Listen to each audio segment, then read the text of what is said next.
Hey guys, Tammy here. And in this video, I'm going to talk about how to build your wall. Now, when I'm talking about how to build your wall, I mean your wall of protection that guards against the penetration of your narcissistic ex. Okay. So this is a very helpful wall to have, and you're going to want to learn how to build it. This is a phrase that Thomas used to use all the time when we were talking to clients about custody issues. And so I think you will find this concept helpful if you have not heard us talk about it before.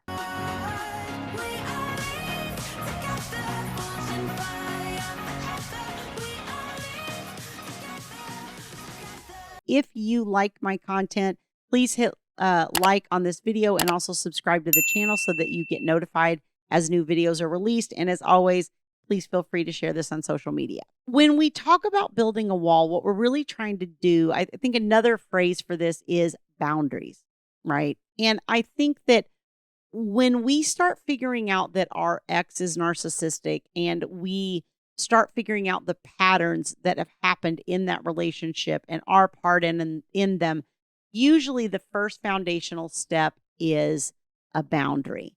And I think a lot of times people have this perception that they're drawing a boundary because they're pushing back. I hear people say that a lot. Well, I pushed back and drew my boundary and said no. And pushing back is not the definition of a boundary. Pushing back is not building your wall. The very first step in avoiding conflict with another person, anybody in your life, I don't care who it is. I don't care if it's the narcissist. I don't care if it's your kid. I don't care if it's your parent, your sibling, whoever it is. The very first step is to disengage, walk away.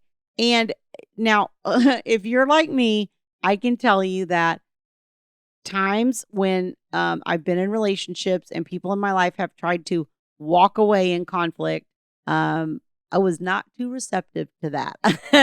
I have had times where I've tried to prevent the other person from being able to do that. But honestly, it's one of the healthiest things that you can do. And I think what happens is if we're an anxious attachment style, and if you don't know about attachment styles, go out and read them, but they're all over social media right now. So I would assume you know what I'm talking about. But if you have an anxious attachment style, which I have historically had, then that when that person walks away, you have fear of abandonment, right? And so you kind of latch on. And so that person tries to leave the situation and you try to latch on. But that's actually the healthier thing to do, provided that that person then comes back at some point when things are calm and you have a discussion and you work through the issue, right?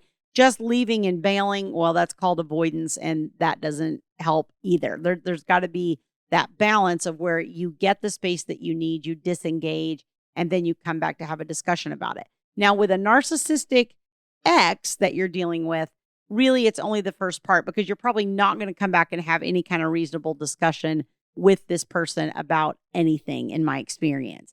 So really the piece of this that we're talking about is the disengagement. So if I'm building a wall, if you can think of that kind of visual, then the disengagement just becomes, I'm just not like, I'm not going to argue with you. I'm over here on my side of the wall. You're on your side of the wall. I don't care what you're doing over there. You leave me alone over here. And I'm not going to justify myself or defend myself or anything else to you. That is a hard concept a lot of times for us to get to, because we suddenly, when we realize that we have a narcissistic person who's been taking advantage of us, we want to quote unquote throw up our boundary. And we think that means pushing back and standing our ground and all of these sort of aggressive ways of dealing with it. But really, when you get aggressive and you're kind of like almost angry about it, like you're not going to do this and the flip side of love is anger. So you're really still engaging with the person. You're just engaging from a negative emotion side instead of a positive emotion side. The opposite of actual love, the actual opposite of it, not like kind of its counterpart.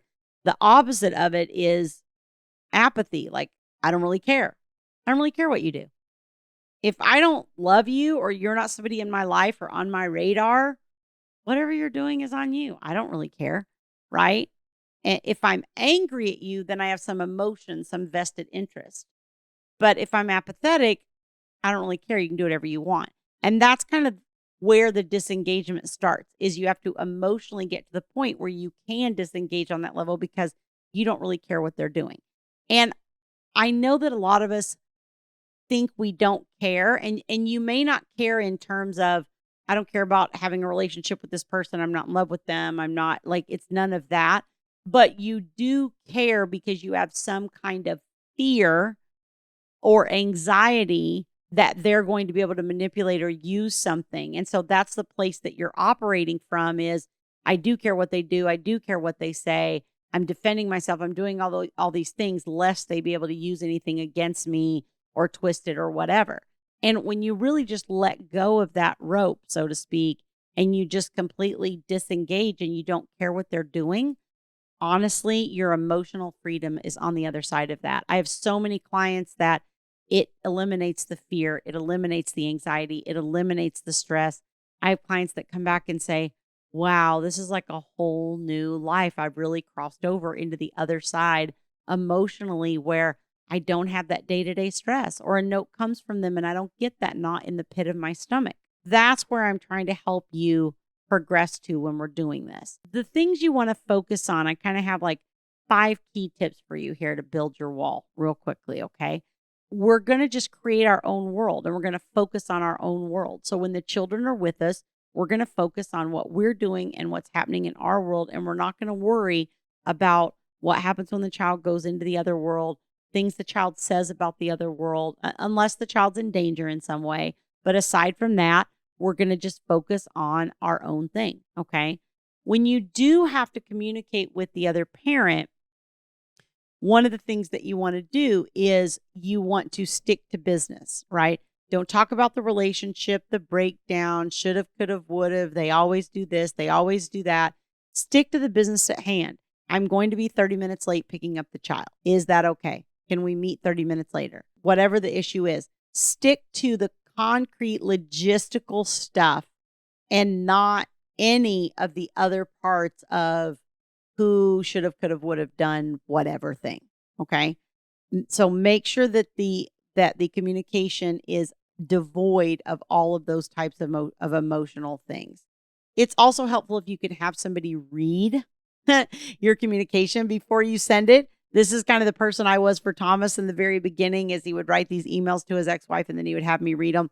And I remember standing over his shoulder a couple times and going, yeah, don't send that. Or we would pare it down, or we would, chop through it and cut out the emotional stuff and all of that. It's helpful too, if you don't have anybody that can proofread it, the next best thing is leave it set, even for just 30 minutes. If you can leave it set for 30 minutes and then come back, go do something else, go beat a wall or hit the punching bag for a while and then come back and look at it. And usually you can have a little bit better perspective and you'll kind of go, I shouldn't say those things. I think most people, when they do it poorly, is when they react and they just kind of get triggered and they just respond immediately without thinking it through. And then, you've already sent it and then it's like, I shouldn't have done that. The other thing you want to do is just avoid face-to-face or voice contact, especially if this is fresh for you. If you're in the beginning, then what happens is that's a trigger for you. And it's almost like a visceral trigger, right? It's an emotional trigger, but it comes through that physical, visceral mechanism when you either see them or you hear their voice. And it's kind of ingrained. It's almost like into your cell memory from having been in a relationship with this person. So automatically know that if you see them or hear their voice, you're going to be emotionally triggered, and it's going to make it harder for you to build this wall and to stick to your boundaries and disengage and do all of those things. Okay. So good luck building your wall. If you'd like to learn how I can support you in doing that, you can go to divorceuniversityonline.com/VIP-coaching. There is a link on that page where you can book a time to speak to one of my staff and learn more about my services and find out how I might be able to support you. See you guys next time.